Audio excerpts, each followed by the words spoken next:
Hey everyone, my name is Clay and we're coming with you something a little off the cuff here. What am I doing? So I'm recording this as I'm playing, kind of like a let's play, but it's more like kind of like a vlog. Where the heck is the guild I want? Can't remember. Basically, I wanted to take a minute to talk about Final Fantasy XIV and my thoughts on it. Compare it against World of Warcraft, which is the other MMO that I have a lot of history with, and all of that jazz. So this is going to be kind of rambly. I'm just, like I said, I don't know how long this is going to be or anything. We're actually going to watch me unlock Pugilist, because I want to try a different class. For the record, I am a level 80 red mage. This is my item level. I have that. Yeah. I have been playing this a fair amount. I don't have a lot of classes, though. For those curious, one of the unique features of this is you can, on one character, unlock and switch between any of the classes. So this is actually what I started with, and then I switched to Red Mage, and I haven't looked back since, basically. So there you go.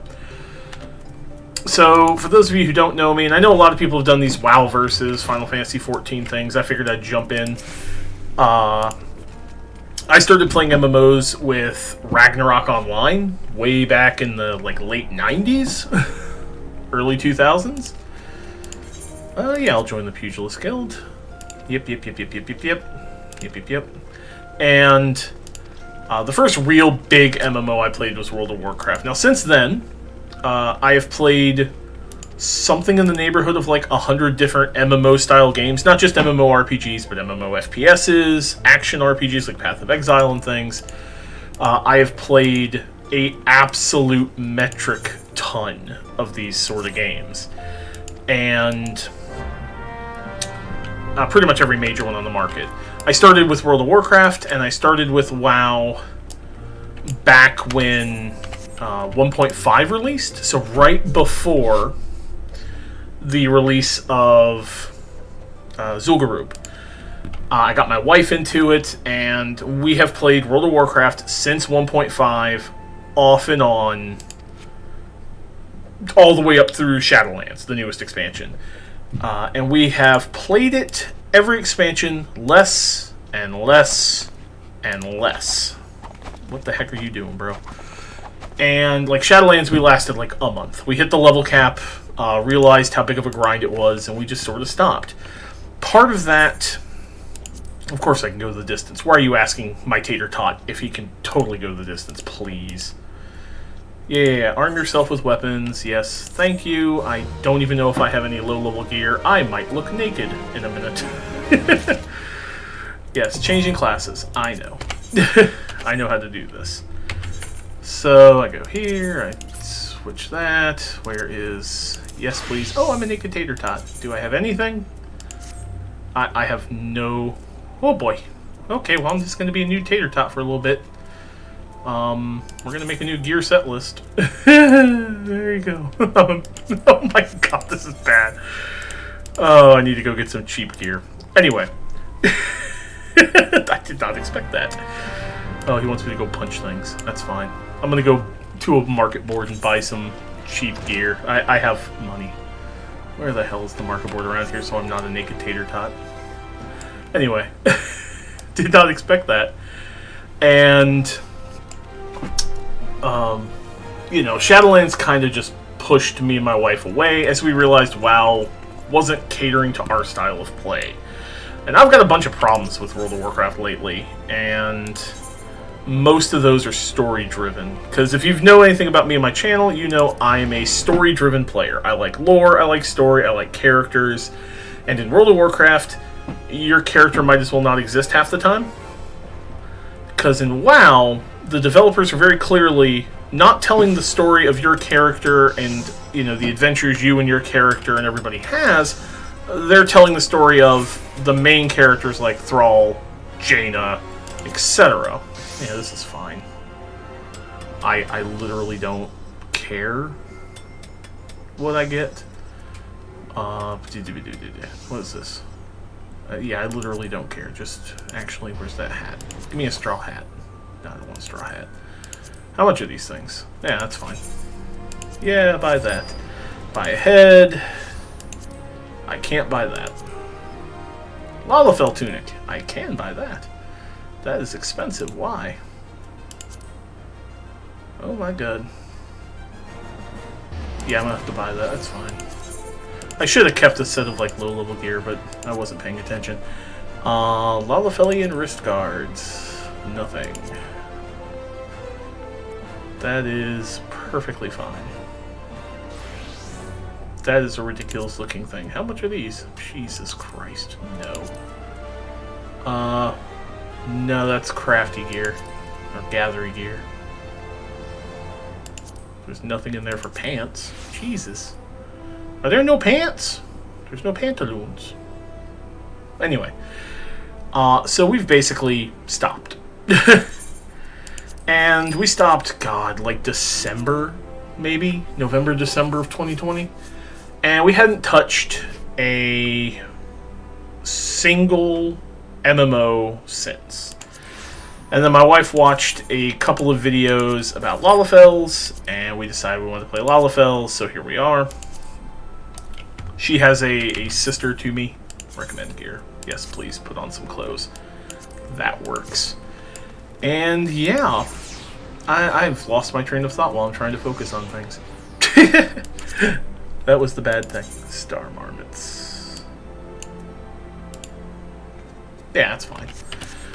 So, like I said, WoW, you don't really feel like your character really matters in the narrative, which, for a lot of MMO players, they're fine with. I'm not. I'm not one of those people. I want my character to matter. I want my character to be a part of a story, and I don't feel like that is what WoW is doing anymore. But that's on the narrative side. There's mechanical problems I have with WoW, too. For instance, right now, if you pay any attention to World of Warcraft, you know all about conduits, and you've heard about conduits, and you hear about the bloody conduit system, and conduit energy, and just grind, and it's just, it's such a mess.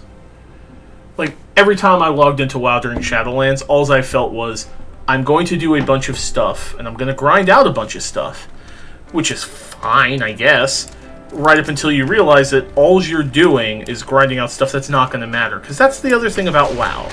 Every expansion that WoW produces is separated completely from the rest.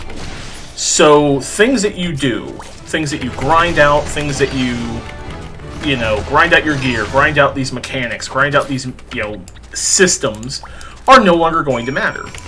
If you've never played WoW, allow me to give you some examples. In the expansion known as Warlords of Draenor, they put a thing called the garrison system in.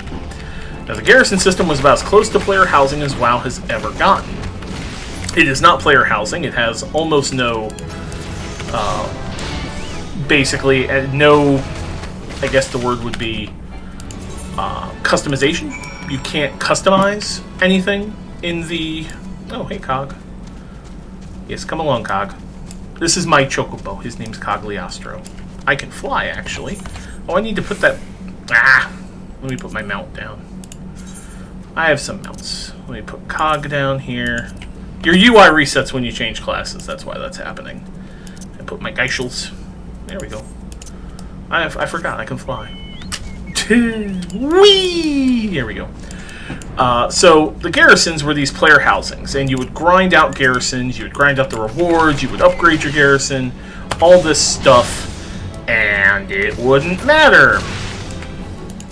Because once Warlords of Draenor was done, the garrisons went away. The garrison system is entirely connected to Warlords of Draenor, and it has no impact on anything outside of it. So you're like, fine, okay, that's garrisons, right?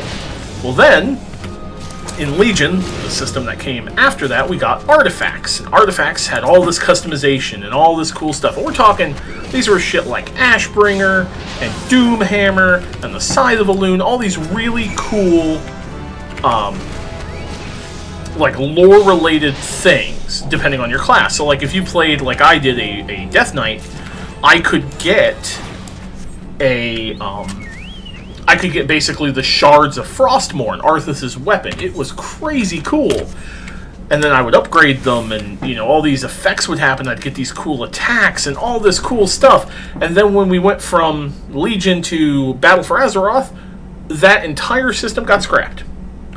Artifacts no longer mattered. In fact, you no longer can even upgrade artifacts. If you play Legion now, they're literally useless. You can't do anything with them. They threw the system out.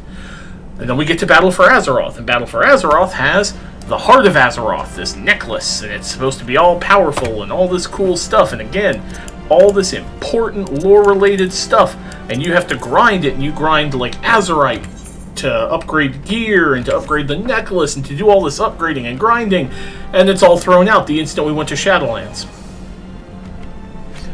WoW has a tendency to treat every single expansion as a completely separate game, and you essentially reset your progress every time you go from one expansion to the next. It's real. Oh, by the way, my system takes a little while to load because I have a lot of pretty turned up. So that's just my poor little game going, oh god, he has all the pretty turned up. So I'm just going to wait while everything loads. So once I realized that everything I'm going to do in Shadowlands, which has Covenant grinding, Renown grinding, you have to play 4 different characters to experience the entire story of the Shadowlands, because for whatever reason, they decided to put each chunk of the story into what they call the Covenants, and there's 4 Covenants, and you can only be in one Covenant on one character, so if you want to get the entire story, you gotta make 4 characters, play through 4 different chunks of the Shadowlands, grind out Covenant rep and Renown and all this shit, and then knowing that when the next expansion comes, all that's going to get thrown out the window, me and my wife just went, this is nuts. We're not doing this anymore. This is crazy. We can't sit there doing things and feel like we're wasting our time. And WoW requires it. It's not that you get the choice of it. It is required. You have to do this. So, when Final Fantasy XIV popped up, my wife we had played this and tried playing it a few times in the past. And after the last time we tried playing it, which we had played with a friend of ours, and then we all just kind of fell off because of Shadowlands. It came out and we all switched over to that. We decided to go and give this one another try. I'm looking for Gil? Oh, okay. No, that's not what I want. Why are you doing that? Pick up the Gil.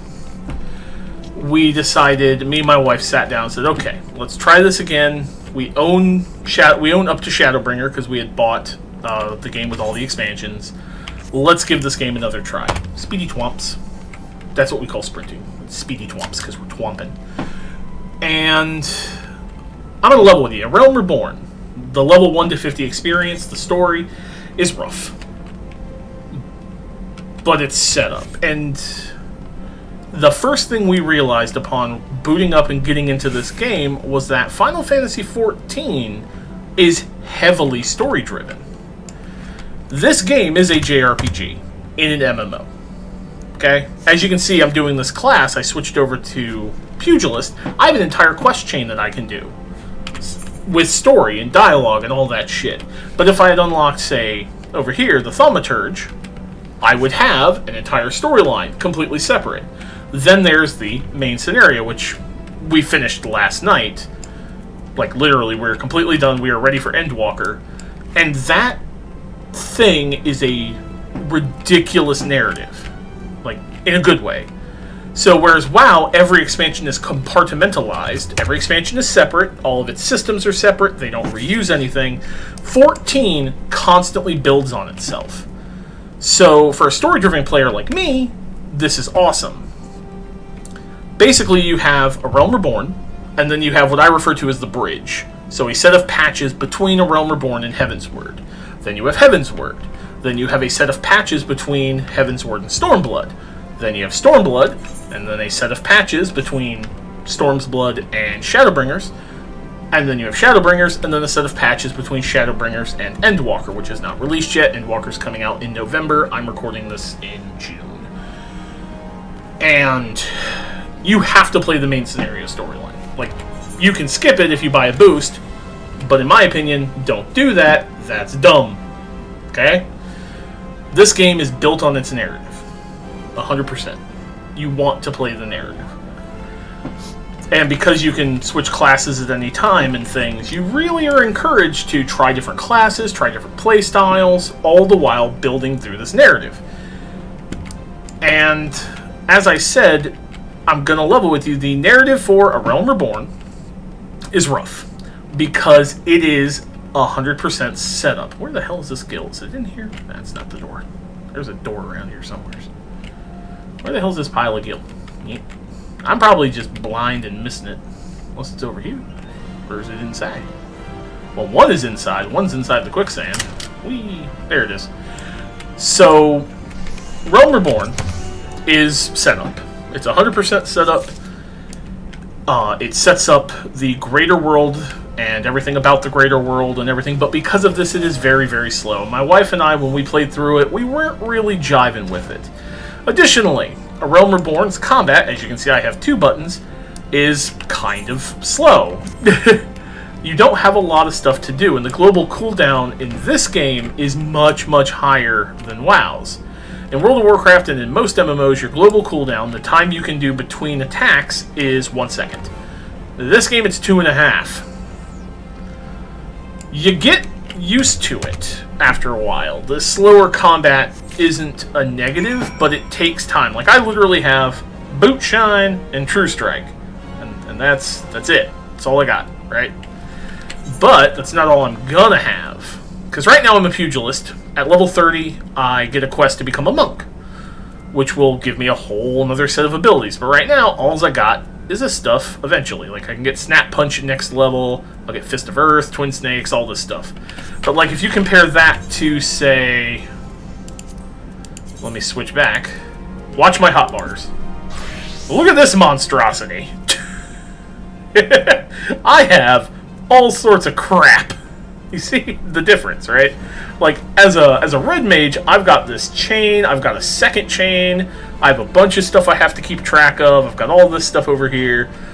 And then you compare that to low level, and you're like, I have 2 buttons. So, this game is a slow build. I am usually not a fan of the phrase, it gets better, but in Final Fantasy XIV, that is entirely accurate. That is an entirely accurate statement. It gets better.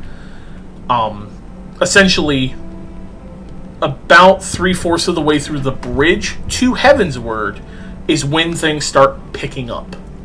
So up to through A Realm Reborn, and 75% of the patch connecting to Heavensward, the game is 100% set up. It's getting you introduced to characters, to world, to all of that, and then you hit several very, very painful moments that are quite wild, and all of a sudden everything starts clicking, and then Heavensward happens.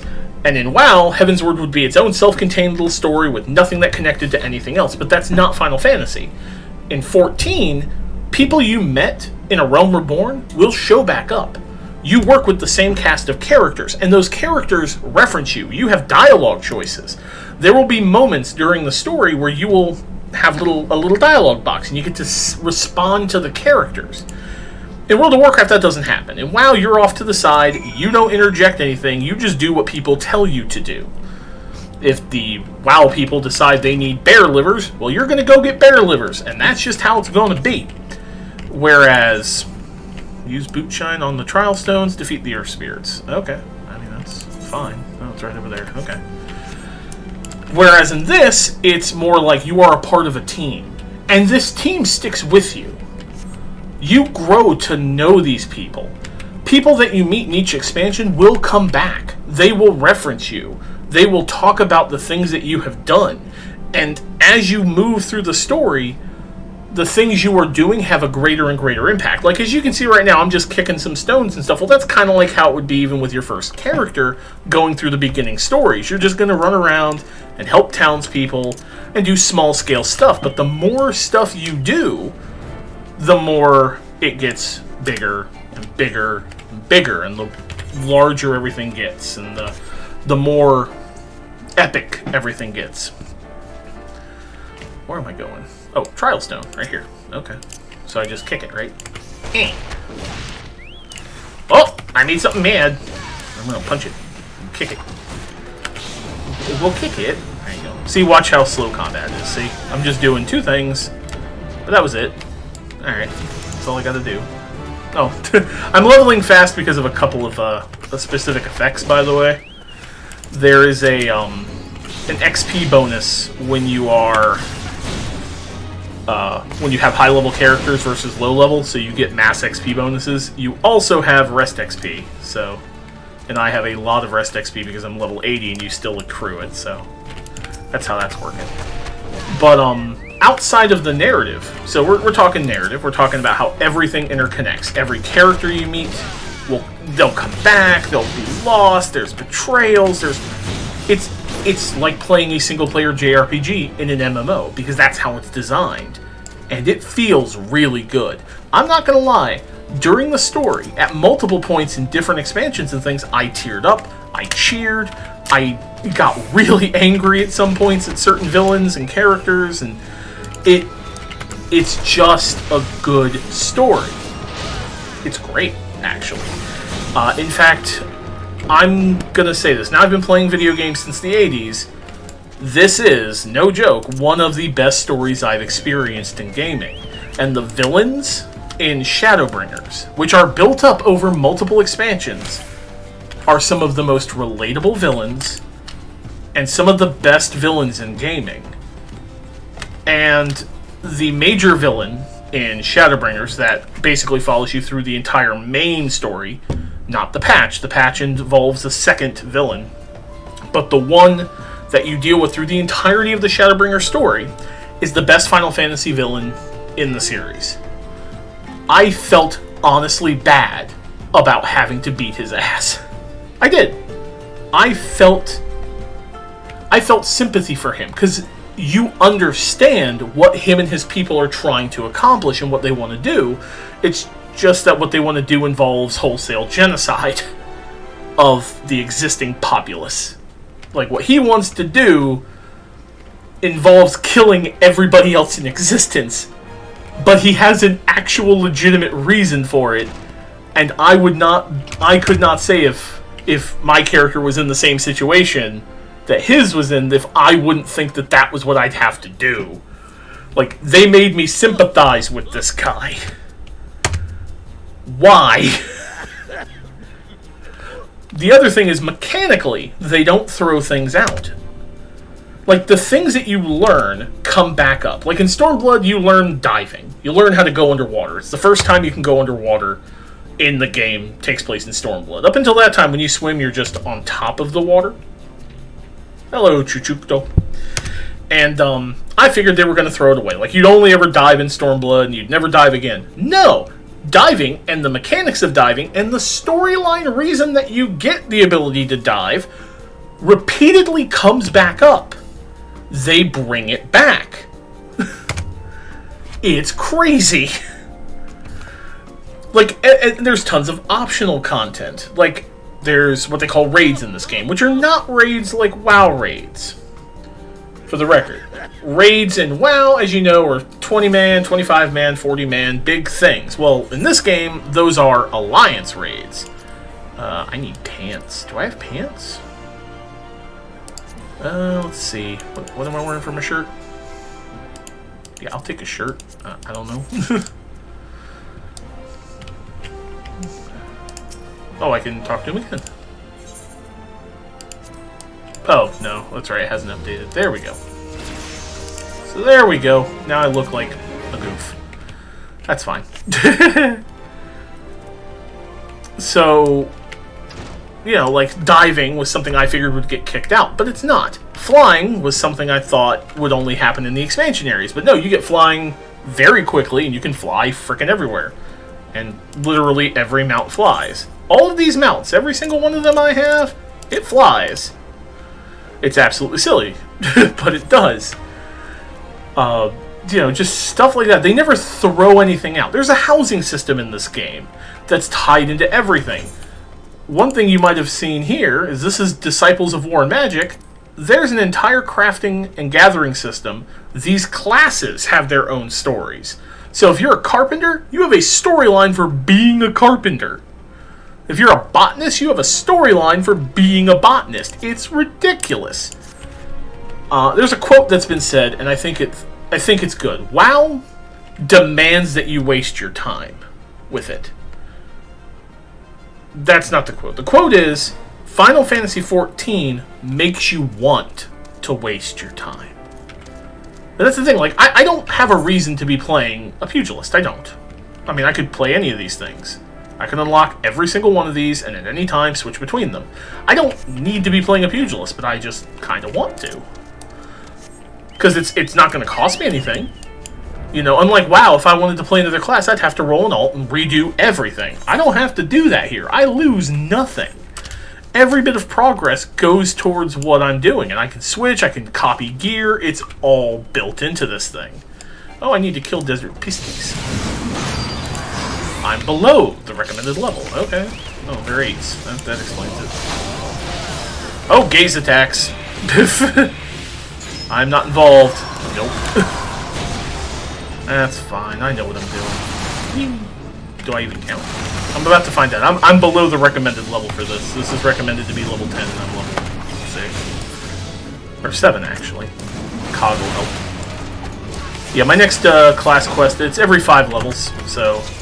Oh, I actually failed, but I got some gil, got some XP, got some storm seals. Is that below me? Oh, that's level 9. Cog, what are you doing? Stop that. Cog is keeping me in combat. Let's see. Yeah, there's tons of stuff. Like, there's a thing called a hunting log. I can just go around and kill enemies and get XP for doing it and get money and, you know, all sorts of shit. There's just tons of stuff. There's a full dungeon system.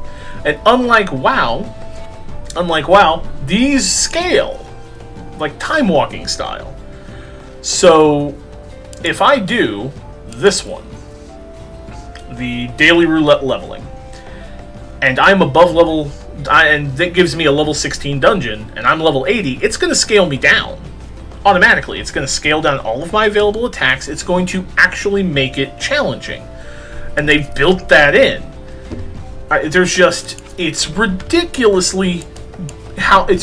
how well designed this game is. There's a transmog system, which is right here, glamour. Oh, I can't do glamour plates while I'm flying, of course. That's right. I have to be in the city to show it. Or here, maybe? Don't think I can be here. No. Anyway, trust me. There's a whole glamour system where you can like change how your gear looks. There's a ton of stuff to do in this game. Oh, I need to kill cactars anyway. Hey, you. Oh yeah. And every class gets a companion. My chocobo, the mount you get, the first mount you get, which you get from a quest, is also a fighting companion. Look at him. You get to name him. Like I said, mine's Cogliostro. He's a good boy. Cogliostro is a good boy. Do not question Cogs. There's a ton of stuff in this game to do. And none of it is required except for the main story and the quest chain attached to it. There are dungeons that you will have to do in the main story. People may not like that. But the fun thing about that is that, you know, there's a story reason for doing everything, and every dungeon has a story. The music in this game is great. Now, I like WoW's music. I also really like this music, and this game has a ridiculous variety of music. We're talking stuff like every expansion has its own combat theme. So, like, you're hearing whatever combat theme you're hearing. I have my sound turned down, so I can't hear it. But that combat theme is unique. And if you're in, say, the Heavensward chunk, you'll have a different combat theme. If you're in Stormblood's section of the main quest, you will have a different combat theme. You will constantly have different themes going on as you do stuff. Every dungeon has its own song, and some of it's absolutely ridiculous. Some of it doesn't fit, unfortunately. Oh, look at that. There, see, that's what happens when I do fates. Then there's fates. They're just literal things. I'm getting storm seals, I'm getting money. Oh yeah, you get tomestones, a currency system that lets you buy gear. So if you don't want to do dungeons and you don't want to do raids and you don't want to do any of this other shit, you can just grind out tomestones, which you get for rewards. Like, let me show you here. I'll switch to my... Let me switch to my red mage, and I'll show you what it looks like. Like, if I do this, I will get tomestones, I'll get gil, I'll get extra gil. If I'm down here in normal raids, same thing. You know, if I do experts, which I've never done and have no idea what this is. I don't know what an expert is. Kind of scares me. I still need to unlock 2 dungeons for this one. And here, real quick, let me explain what these are. So, leveling dungeons are exactly what they sound like. They're dungeons that you've unlocked. These are dungeons of these 3 levels that you've unlocked. This is dungeons that are just level 80. There's 2 dungeons I'm missing before I can do this. Trials are single boss fights with generally a storyline reason for doing them. So these are usually 4 people, which is the standard party size, or 8 people, and they're against a single boss with a bunch of different mechanics. Main scenario are 2 specific 8-man dungeons.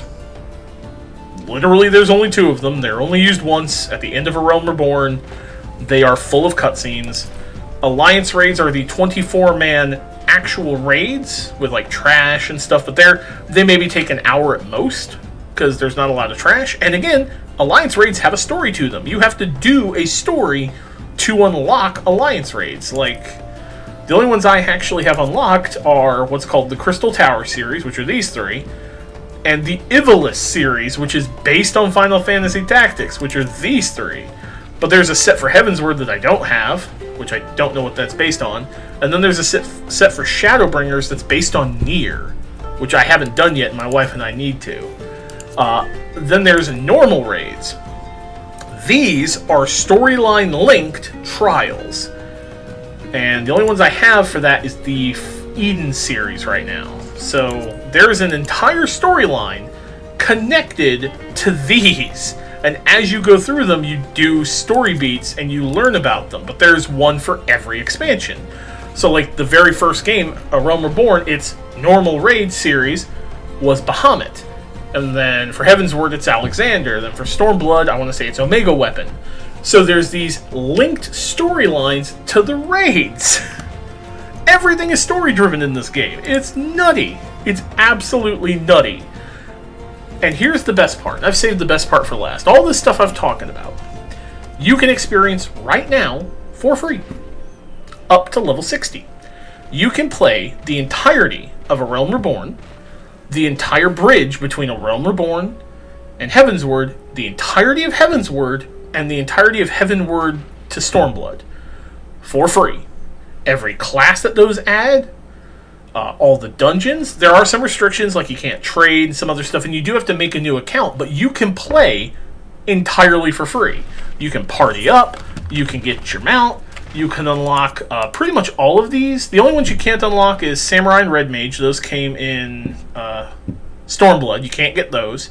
And you can't get Dancer and Gunbreaker because those came in Shadowbringers. But you could unlock Gladiator, Marauder, Dark Knight, Conjurer, Scholar, Astrologian, Pugilist, Lancer, Rogue, Archer, Machinist, Thaumaturge, Summoner, and Blue Mage.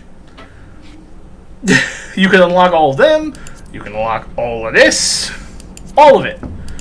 Just because there's a ton of stuff you can do without paying a single cent. It's great.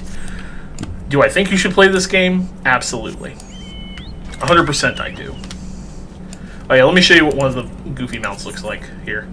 Let me summon my behemoth. Watch this. Come on. Oh, you're not going to do it yet? I have to do it twice.